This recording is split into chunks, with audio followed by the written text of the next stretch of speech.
I'm Hunter Reno, and this is Wild Florida.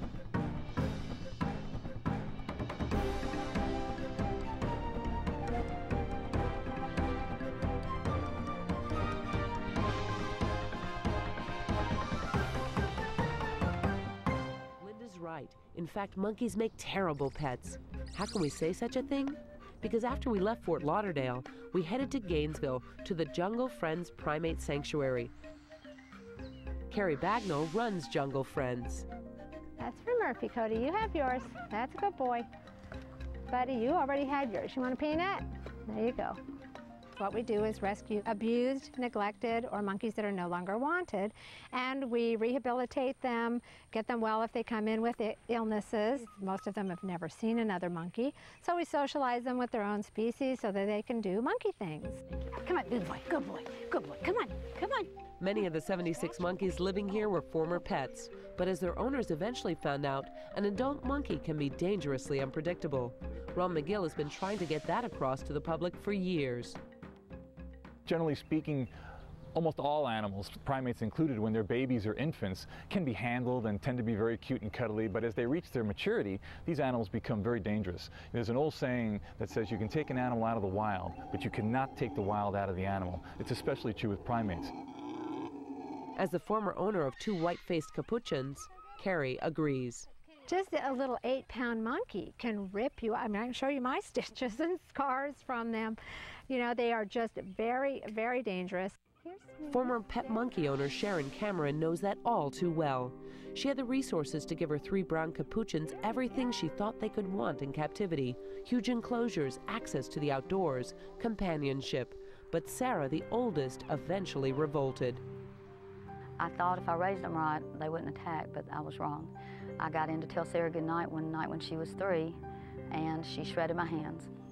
Just with no warning, no reason, nothing. And my hands hurt terribly, but my heart was just broken. Open it up, get your cornbread. Sarah's smart, she'll open it. They were so much like children. You know, you diaper them, you give them bottles, you feed them, you give them toys, you play with them. And then when this happens and they can't be with you anymore, it's like you gave away a child. Here's another one. Sharon lives close enough to the sanctuary to be able to visit her monkeys once a week. She also helps financially support them, and she regularly brings treats for the entire monkey community. But not all pet owners are as committed. It's okay. Don't be so jumpy. Look, there. For most, it's out of sight, out of mind. I just want the monkey gone. The monkey attacked my child or my neighbor or, you know, me. I want the monkey gone. So they don't really care. That's part of the reason it's so difficult for this nonprofit organization to get enough funding to build new enclosures, and one of the reasons they rely so heavily on volunteers and sometimes have to turn needy monkeys away. We live in a culture where it's perfectly acceptable to drop your dog off at the pound if he pooped too many times on the floor. So, you know, we come from a culture that just puts animals to death. They're too problematic. Is that good, sweetie? You got a biscuit? Hmm? Owning a pet monkey can obviously be dangerous, but being a pet monkey is no less fraught with danger. Poor diet, lack of sunshine and exercise, extreme solitude, and that's just the beginning. Some pet owners resort to drastic measures to keep their monkeys under control, removing fingernails, teeth, even tails, since a tailless monkey is easier to diaper. This is Chi-Chi. Hi, Chi-Chi. Hi, sweetheart. She's the old circus gal. Hi, sweetie. You're a good girl. She's one of the monkeys that likes to hang on to people, so we let her do that. She was alone for so long. And here comes Jimmy to get you. Hey, Jimmy. Hi, sweetie. And Jimmy Sr., he was an organ grinder monkey for the first 20 years of his life on the streets of New York. And if you notice his fingers, he's had several of his fingers amputated, and they told us it was so he couldn't pick his lock. Many of the monkeys here, even those that were supposedly well cared for, arrive malnourished. So along with their daily medications, the monkeys are fed a diet any vegetarian could love. After they get fed, then we eat whatever's left over. Though good food can help the monkeys overcome malnutrition, it's harder work to help them overcome their psychological problems. Before she began working with monkeys, Carrie worked with abused and neglected children. She recognizes many of the same signs of neglect in these monkeys.